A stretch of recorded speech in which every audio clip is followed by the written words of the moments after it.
A psicologia da linguagem e do símbolo investiga um dos fenômenos mais complexos da experiência humana: a capacidade de transformar realidade em representação e representação em mundo visido. A linguagem não é apenas um instrumento de comunicação, ela é uma estrutura de organização da percepção, uma arquitetura invisível que molda aquilo que podemos pensar, lembrar, imaginar e desejar. Antes mesmo de nomear objetos, a linguagem cria relações entre eles. Antes mesmo de explicar sentimentos, ela os torna possíveis. O símbolo surge como a forma mais sofisticada dessa operação. Diferente do sinal, que aponta diretamente para algo específico e funcional, o símbolo contém excesso de sentido. Ele não se esgota naquilo que indica.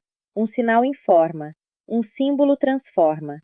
Enquanto o sinal responde à necessidade prática, o símbolo responde à necessidade de sentido. Por isso, ele habita simultaneamente o pensamento, a memória, o inconsciente e a cultura. Do ponto de vista psicológico, a linguagem simbólica não é um ornamento do pensamento, mas sua condição estrutural.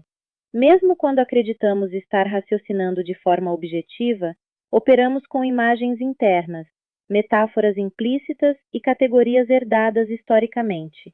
O pensamento humano não é puramente lógico, ele é narrativo, figurativo e relacional. A mente não organiza o mundo apenas por conceitos, mas por formas simbólicas que articulam tempo, identidade e pertencimento. A aquisição da linguagem na infância revela isso com clareza.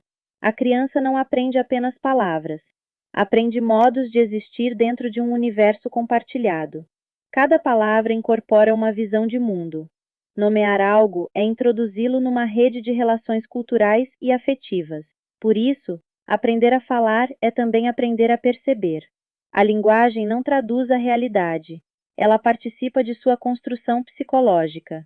O símbolo aprofunda esse processo ao permitir que a experiência ultrapasse o imediato. Ele possibilita representar o ausente, elaborar o passado, imaginar o futuro e sustentar identidades complexas. A memória humana é essencialmente simbólica. Não armazenamos fatos brutos, mas narrativas reorganizadas. O mesmo ocorre com a identidade. Não somos apenas aquilo que vivemos, mas aquilo que conseguimos simbolizar sobre o que vivemos. Na clínica psicológica, essa dimensão aparece de forma especialmente evidente. Sintomas frequentemente funcionam como linguagem simbólica condensada. Eles expressam conflitos que ainda não encontraram forma discursiva explícita. O sofrimento psíquico muitas vezes não é ausência de sentido, mas excesso de sentido não traduzido. Interpretar simbolicamente não significa inventar significados arbitrários, mas reconhecer a lógica interna com que a mente organiza sua própria experiência. A imaginação também pertence a esse campo. Diferentemente do que sugere o senso comum, imaginar não é escapar da realidade, mas reorganizá-la. A imersão simbólica permite experimentar possibilidades antes de realizá-las e elaborar perdas antes de superá-las. É por meio dela que surgem mitos, religiões, obras literárias e projetos pessoais. O símbolo funciona como ponte entre o vivido e o possível. Existe ainda uma dimensão coletiva da linguagem simbólica. Nenhum símbolo nasce isoladamente.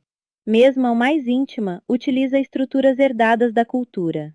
Metáforas, arquétipos narrativos e imagens recorrentes atravessam gerações porque respondem a problemas fundamentais da existência humana: nascimento, separação, desejo, morte, pertencimento e transformação.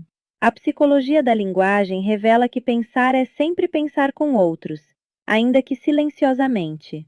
A um bolo nunca oferece aberto, móvel, reinterpretável. Essa abertura é o que torna possível tanto a criatividade quanto a transformação psíquica. Quando as palavras para sua experiência, ela muda. Quando encontra novas imagens para sua história, sua relação com o passado se reorganiza.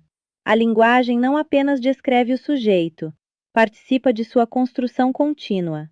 Por isso, estudar a psicologia da linguagem e do símbolo significa investigar o lugar onde pensamento, emoção ou cultura se encontram.